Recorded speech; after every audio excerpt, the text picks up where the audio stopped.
SIM కార్డుకు recharge చేయకపోతే కొన్ని రోజులకు డీయాక్టివేట్ అవుతుందనే విషయం చాలామందికి తెలియదు. అయితే రీఛార్జ్ చేయడం ఆపేసిన కొన్ని రోజుల తర్వాత అది పనిచేయడం ఆగిపోతుందట. అయితే ఆ సిమ్ ఎన్ని రోజులకి డీయాక్టివేట్ అవుతుంది?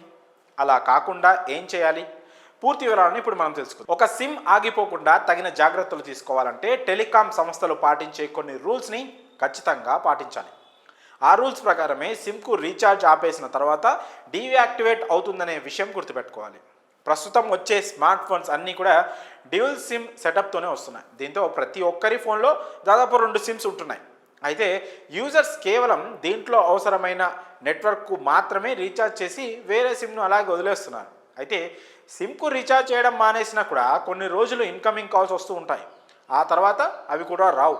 అయితే రీఛార్జ్ ఆపేసిన తర్వాత ఎలాంటి టెలికాం కంపెనీలైనా కొన్ని రోజులు మాత్రమే సర్వీస్ని ఇవ్వగలుగుతాయి.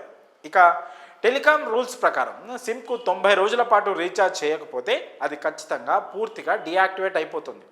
అలాగే ఇలా డీయాక్టివేట్ అయిన సిమ్ను వేరొకరికి ఇవ్వడం కూడా జరిగిపోతుంది. అయితే ఏ కారణాలతోనైనా ఒక్కసారి డీయాక్టివేట్ అయిన సిమ్ మళ్ళీ అంత ఈజీగా యాక్టివేట్ అవ్వదు. ఆ సిమ్ 6 నుంచి 9 నెలల దాకా యాక్టివ్ అయ్యే ఛాన్స్ ఉండదు. అయితే వేరొకరి ఇవ్వకముందే సిమ్ను మళ్ళీ కావాలనుకుంటే కొన్ని రూల్స్ అయితే ఖచ్చితంగా పాటించాలి.